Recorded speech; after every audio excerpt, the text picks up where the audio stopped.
We have seen this before. A new NBA season will begin, and someone will be doing something so ridiculous that the numbers stop looking real. And this season, that player is Giannis. Somehow, at the age of 30, after nearly a decade of dominance, a championship, 2 MVPs, and every scouting report imaginable trying to find a way to slow this guy down, and yet he's having the most complete start to a season he has ever had. Right now, he's averaging 32.6 points, 11.5 rebounds, and 7.3 assists per game, while adding 2.3 combined steals and blocks, doing it all on 66% true shooting. I mean, the dude's even knocking down threes at a 47% clip. The stuff that Giannis is doing right now just does not make any sense. He's bending defenses in the same way that he's always done, but this season, he's making teams pay in a way we haven't really seen too deeply before. Properly manipulating coverages, reading pressure, and playmaking at a scale that's completely new, fully leveraging the new spacing around him.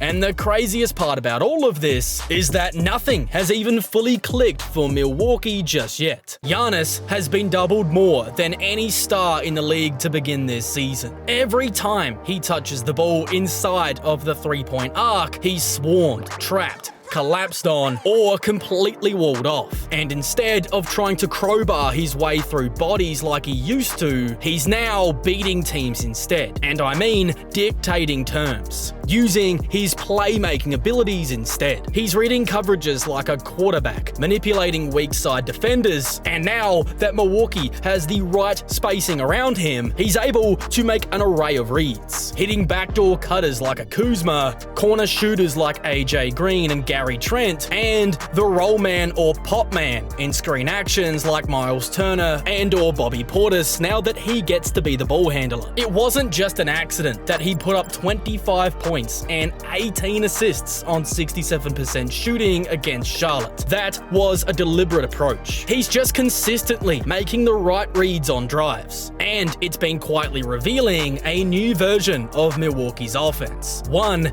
that's quietly been one of the best in the league so far this season. Opponents can throw as many bodies at Giannis as they want to, but he just threw 18 assists back at the Hornets, and you just cannot scheme that away. This is the evolution that Milwaukee is finally leaning into, giving Giannis the keys to the offense as the team's primary initiator, instead of having a guy like Dame or Chris do all the ball handling. Now they're just letting Giannis do everything. His usage rate is sitting at an absurd 36.9% this season, literally in the 100th percentile league-wide, meaning over a third of every Milwaukee possession is ending with either a Giannis shot, turnover, or assist. And with that workload, the Bucks' entire offensive profile shifts the second he's off the floor. With Giannis in the game, Milwaukee has a 125.5 offensive rating in the 95th percentile league-wide, while generating an elite 62% effective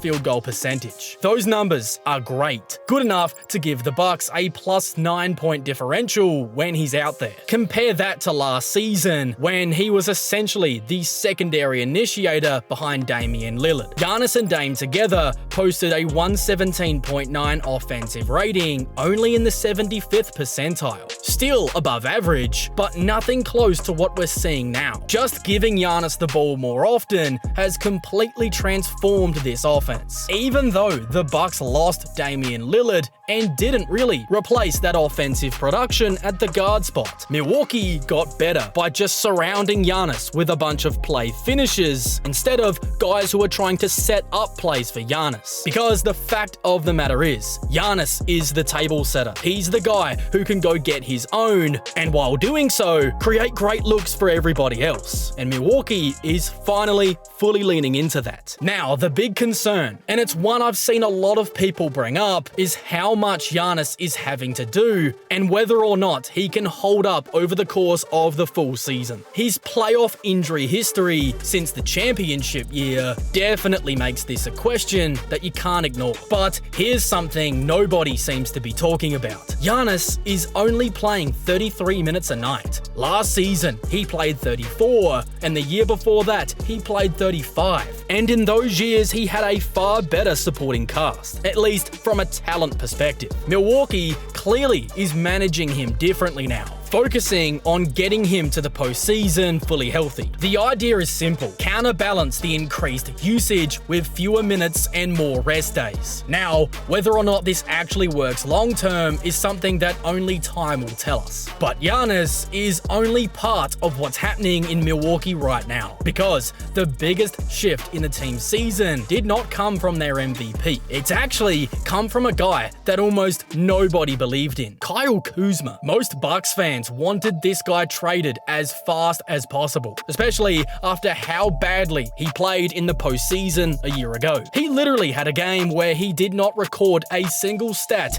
in almost half an hour of action. I mean, that's how low the confidence was. Nobody trusted him, nobody believed in him, and the assumption was simple: he just doesn't fit the pace and space style that Milwaukee's trying to build. But now, he might actually be the hidden key to the Bucks finding a real identity. Doc Rivers shocked everybody when he inserted Kyle Kuzma into the starting five for the first time this season alongside of Giannis. Not just filling in for an injury replacement, legitimately entering the starting five in the NBA Cup game versus the Hornets. This was a look I wasn't expecting to see again, because the spacing issues are kind of obvious. I mean, Kuzma is a sub 30% three-point shooter this season, but the move was not about the offense. It's about trying to fix the other side of the floor: size, rebounding, defense, and overall activity. Kuzma in the starting role can give Milwaukee everything they've been missing so far on that end. And I know this might sound wild to someone who hasn't watched the Bucks as closely as I have this season, but Kuzma has legitimately been their most consistent defensive player this season. These numbers even surprised me, but as the primary defender this season, Kuz is holding his opponents to just 37% shooting on 10.1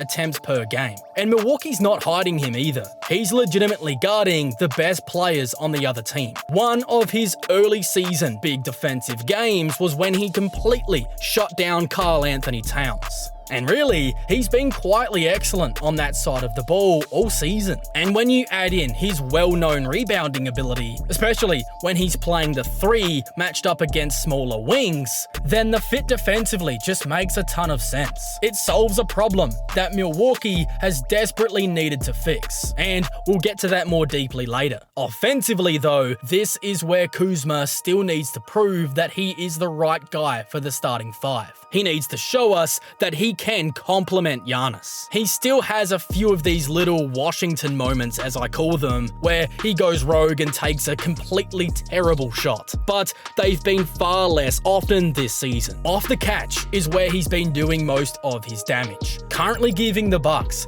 14.6 points per game on 62% true shooting, solely coming off the bench, which are really great numbers. The question now is how all this looks long term with him in the starting five. One great game against Charlotte, 29 points on 65% shooting, isn't enough to fully guarantee anything, but it did show us the blueprint. I think we'll need around a 10-game sample size to really know if he's the answer or not. But his first game in that role showed us that if done correctly, it can work, because right now, the Bucks absolutely need him in there. They need the size, they need the activity, and they need that extra defensive juice. And after the first game of the Kuzma experiment, he was able to give them all three. So Milwaukee's trying to patch up some of their defensive and rebounding issues by inserting Kuzma into the starting group. But another massive problem they were facing coming into this season was what they were going to do with on-ball creation outside of Giannis. KPJ was supposed to be that guy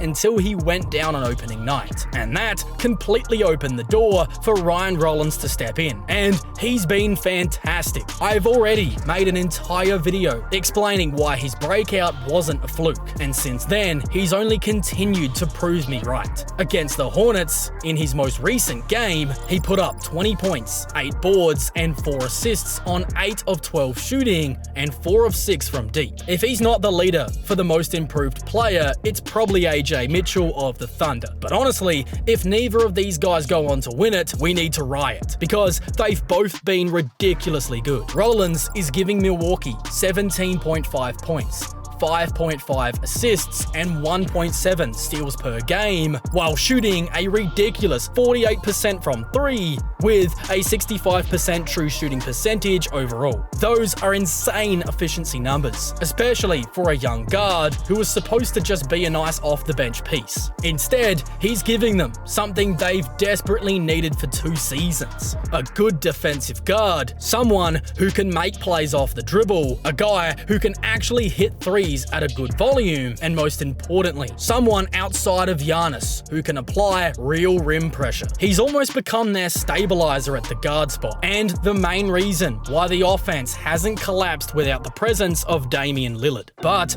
Rollins isn't the only new piece that has been transforming the team. The other guy who's been quietly sensational is Miles Turner. He did really struggle early on, not being able to knock down the 3 ball and struggling to get used to his new role in the offense, where he's basically being told to shoot it every single time you have an inch of daylight. But now, he's finally coming around to the new role. In their most recent outing versus Charlotte, Turner went 6 of 8 from 3 for 18 points, and his averages are starting to look like what you'd expect. 41% from deep, 12.8 points per game, 1.2 steals, and 1.8 blocks. That's the kind of two-way impact Milwaukee signed him for. He hasn't been blowing up the box score every night, but he's been giving the Bucks the impact they needed. Interior defense, different coverages when defending the pick and roll, traditional rim protection, floor spacing, and super low mistake basketball offensively, as he rarely turns the ball over. He's basically became their Brook Lopez replacement, except for the fact that he's far more mobile, better vertically, and a cleaner pick and pop shooter. And the scary part about all of this is how this is the worst the front court of Giannis and Turner is ever going to look. They've barely played a month together, yet